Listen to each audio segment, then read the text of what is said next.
Good afternoon 11th class. मैं Ranjit sir आपका स्वागत करता हूं मेरे अपने चैनल रंजीत फिजिक्स एनवीडी में। और आज जो मैं आपको करवाने जा रहा हूं उसको ध्यान से देखेंगे, वो है ग्राफ। जैसे कि मैंने आपको कल प्रॉमिस किया था, today I will start graph. तो right now we are moving on topic position time graph. Position time graph को बोलते हैं डिस्प्लेसमेंट टाइम ग्राफ ही। ग्राफ क्या होता है, देखिए आपने 10th में भी पढ़ा है, मैथमेटिक्स में पढ़ा है।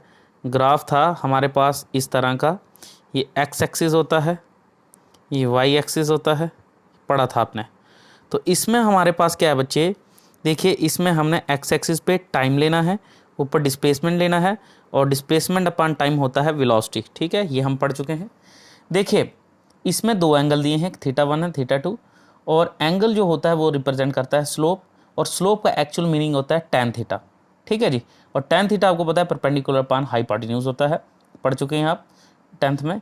और इसमें स्लोप जो है हमारे पास क्या बताएगा, देखिए अगर मैं इसकी पोजीशन बताऊं, पहले ये पोजीशन थी, ये y1 थी और ये y2 है।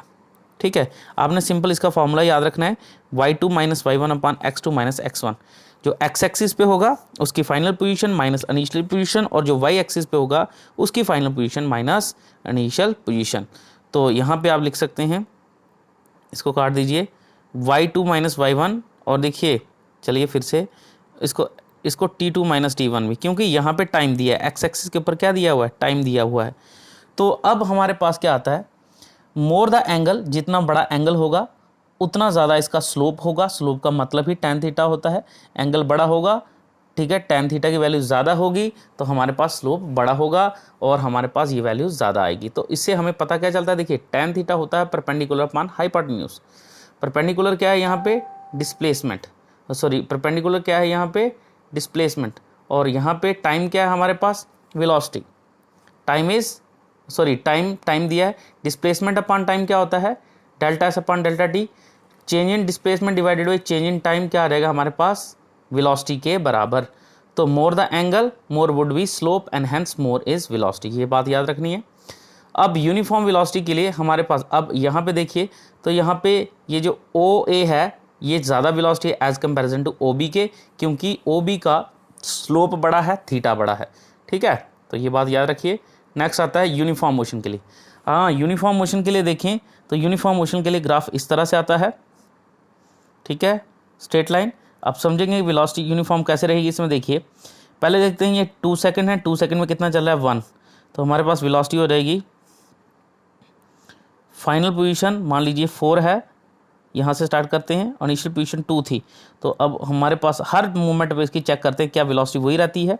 देखते हैं, पहले थी 1/2 आएगा क्या की वेलोसिटी, क्यों, क्योंकि हमारे पास क्या था, टाइम कितना है 2, ठीक है, और डिस्प्लेसमेंट कितनी है 1 मीटर, तो 1/2 आ गया मीटर पर सेकेंड, तो आ गई इसकी वेलोसिटी। दूसरे में चेक करते हैं, देखिए 4 - 2 डिवाइडेड बाई 4 - 2, क्यों, क्योंकि फाइनल v माइनस यू, और यहाँ पे t minus t1, t2 minus t1, यहाँ पे कितना है t2, 2 - 1, तो कितना आया, 4 में से 2 किया तो 2, एक मिनट गलत किया, यहाँ पे देखेंगे 2, हाँ यहाँ पे हमें पता है वेलोसिटी किसके बराबर होती है, displacement upon time.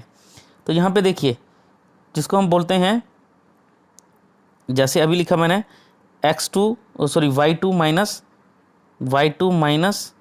y1 divided by x2 minus x1, तो x2 क्या है यहाँ पे, t2 माइनस t1। तो यहाँ पे देखिए पोजीशन क्या है y2 की 2, और y1 की कितनी है 1, और यहाँ पे x2 की पोजीशन 4 और x1 की पोजीशन 2। तो क्या लिखेंगे, यहाँ पे लिखूंगा 2 - 1 डिवाइडेड बाई 4 - 2, तो तब भी हमारे पास क्या रहेगा, आंसर है 1/2। ये तब भी 1/2 रहा, इधर भी 1/2 है, इधर आओगे तब भी 1/2 रहेगा। कैसे, क्योंकि यहाँ पे आ जाएगा 3/6, तो वो भी आ जाएगा 1/2, यहाँ पे आ जाएगा 4/8, वो भी 1/, तो ये यूनिफॉर्म वेलोसिटी रहेगी। लेकिन अगर हमें acceleration time graph, acceleration velocity दिया हुआ है, वेलोसिटी टाइम ग्राफ, तो उसमें कांस्टेंट वेलोसिटी के लिए स्ट्रेट लाइन ग्राफ आएगा जो टाइम के साथ कभी नहीं बदलेगी, तो उसमें एक्सेलेरेशन 0 होता है। तो ये वाला ग्राफ भी, ये आ गया हमारे पास यूनिफॉर्म वेलोसिटी के लिए, ठीक है, ये भी यूनिफॉर्म वेलोसिटी के लिए, लेकिन ये है डिस्प्लेसमेंट टाइम ग्राफ और ये है वेलोसिटी टाइम ग्राफ, याद रखना है इतनी सी टर्म आपने। ओके, आगे बढ़ेंगे। नॉन यूनिफॉर्म मोशन में आपके पास ग्राफ टेढ़ा मेढ़ा ऐसे ऐसे आता जाएगा। ओके, तो कोई जिसका कोई पता नहीं होगा, कोई कांस्टेंट वेलोसिटी नहीं होगी। अब इसके रिलेटेड एक क्वेश्चन करते हैं, बहुत इंपॉर्टेंट न्यूमेरिकल, आराम से कराऊंगा, वो आपने खुद भी करना है। देखिए एक ग्राफ आया O से A, सामने दिख रहा है O से A तक, फिर B, फिर C तक। तो यहाँ पे आप देख सकते हैं स्क्रीन पे कि हमें क्या दिया हुआ है 10, पहले 10 सेकेंड, फिर 20, फिर 30। 0 से स्टार्ट हुआ है, पहला T1 0 है, T2 10 है, फिर यहाँ पे 20 है, फिर 30 है, फिर यहाँ पे जो हमारे पास 10 है, फिर 20 है, इस तरह से आगे बढ़ते गए। तो स्टार्टिंग में हमारे पास हमें निकालना है पहले वेलोसिटी ओ ए पॉइंट तक कितनी है। ठीक है, हमें देखिए डिस्प्लेसमेंट होता है y2 minus y1, 10 minus displacement 10 minus ये देखिए 10 है, देख सकते हैं ये आ गया 10 हमारे पास, ये 10 है, ये आ गया 0, T2 ये है, ये S2 ये है, S1 ये है, जिसको हम बोलेंगे y2 माइनस y1 कितना है 10 माइनस 0। दूसरी तरफ टाइम की बात करते हैं, टाइम देखिए यहाँ पे 10 है, यहाँ पे 0 है, फाइनल 10, तो कितना आया T2 10 माइनस 0। तो वेलोसिटी क्या होती है, वेलोसिटी आ जाएगी y2 minus y1 divided by T2 minus T1, यही स्लोप भी होता है। ठीक है, तो इसी को स्लोप भी बोलते हैं, जिसको बोला 10 माइनस 0 डिवाइडेड 10 मतलब 1 मीटर पर सेकेंड। दूसरे केस में देखते हैं स्लोप फिर से tan थीटा, और स्लोप को ही हम वेलोसिटी बोलते हैं। दूसरा केस ए बी का केस है, यहाँ पे देखिए ए बी, तो यहाँ पे 10 है, इनिशियल वेलोसिटी 10, फाइनल वेलोसिटी भी 10, तो x2 माइनस x1 क्या आ जाएगा divided by T2 minus T1।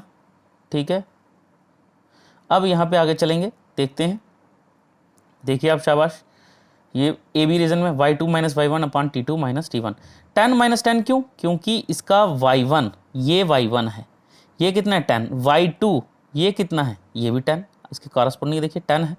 अगर ये 10 है, 10 माइनस 10 कितना आ जाएगा हमारे पास, 10 माइनस 10 0 डिवाइड बाई 20 माइनस 10, यहाँ पे तो आ गया 20 माइनस 10, ये वाला देख सकते हैं आप 20 माइनस 10, तो यहाँ पे हमारे पास तो आ गया, लेकिन 0 अपॉन एनीथिंग इज 0, तो वेलोसिटी कितनी आई 0, इसका मतलब इसमें डिस्प्लेसमेंट चेंज नहीं हुई। अब वेलोसिटी आ गई फिर से BC रीजन में, ये दिया हुआ BC रीजन, तो BC रीजन आप देख सकते हैं यहाँ पे ऊपर कौन सा है, ये वाला है BC रीजन, ये यहाँ से लेके यहाँ तक BC रीजन है। तो BC रीजन के निकालते हैं, यहाँ पे देखिए फाइनल वेलोसिटी, फाइनल डिस्प्लेसमेंट आ जाती है y2 ये वाली कितनी है 20, y1 कितनी है 10, ठीक है, T2 कितना है 30 और T1 कितना है, ठीक है 20। तो आप इसको यहाँ पे लिखेंगे, कितना आएगा, यहाँ पे आएगा हमारे पास स्लोप tan थीटा वेलोसिटी के बराबर, क्योंकि tan थीटा होता है परपेंडिकुलर अपॉन बेस। आप देखेंगे परपेंडिकुलर यहाँ पे क्या है, डिस्प्लेसमेंट y2 माइनस y1, और हमारे पास दूसरा हमारे पास आ गया परपेंडिकुलर अपॉन हाइपोटेन्यूज होता है, सॉरी हाइपोटेन्यूज आ गया T2 माइनस T1, यहाँ पे देख सकते हैं, नहीं होता यकीन तो यहाँ पे देख सकते हैं, ये ट्राइंगल बन रहा है, ये आ गया इसका परपेंडिकुलर, ये आ गया इसका हाइपोटेन्यूज, आप इस्तेमाल कर सकते हैं, पर सॉरी बेस tan थीटा में होती है बेस, ये आ गई बेस, तो tan थीटा में बेस आ गया परपेंडिकुलर अपॉन बेस के बराबर, ये परपेंडिकुलर है ये वाली लाइन, और ये वाला देखिए क्यों, क्योंकि ये एंगल दिया हुआ है, ये वाला एंगल है, ये परपेंडिकुलर, ये बेस है, तो ये आ गया। यहाँ पे आप लिख सकते हैं, एक मिनट आपको बताता हूँ,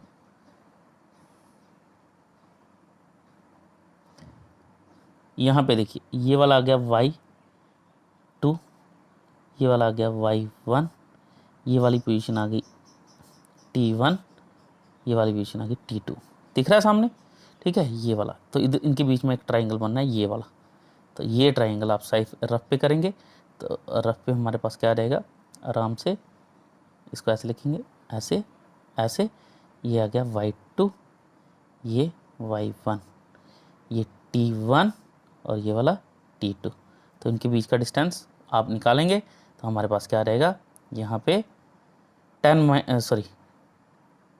माइनस 10 और 30 minus 20, you will get the answer 1 metre per second. ठीक है, ये आ गया। अब आपको एक लास्ट क्वेश्चन जो दे रहा हूँ, जो आपने घर से करना है क्वेश्चन, ये भी इसमें आपने क्या करना है, वेलोसिटी निकालनी है। वेलोसिटी क्या है हमारे पास, ये देखेंगे, इसको मैं सॉल्व करवाऊंगा कल, अभी आप देख लीजिए, ये रीज़न आपको दिया हुआ है, इसमें आपको दिया हुआ है टाइम 5 सेकेंड, फिर 10 सेकेंड, फिर 15 सेकेंड, यहाँ पे दिया है डिस्प्लेसमेंट 10 मीटर, तो पहले यहाँ से लेके यहाँ तक, फिर ये वाला, फिर ये वाला निकाल के देना है। पहले OA दिया है क्वेश्चन, OA में वेलोसिटी कितनी होगी, AB रीजन में कितनी होगी और BC रीजन में कितनी होगी, ये कल आप मुझे डिराइव करके बताएंगे सारे बच्चे। और ये मेरे को व्हाट्सएप में भेज देंगे। और इसको प्लीज़ सारे बच्चे देखिए, 11th क्लास के बच्चों, ठीक है, बहुत इंपॉर्टेंट है, ठीक है। तो आप मुझे ये भेज सकते हैं। मेरा व्हाट्सएप नंबर आपको सभी को पता है, 7889848724।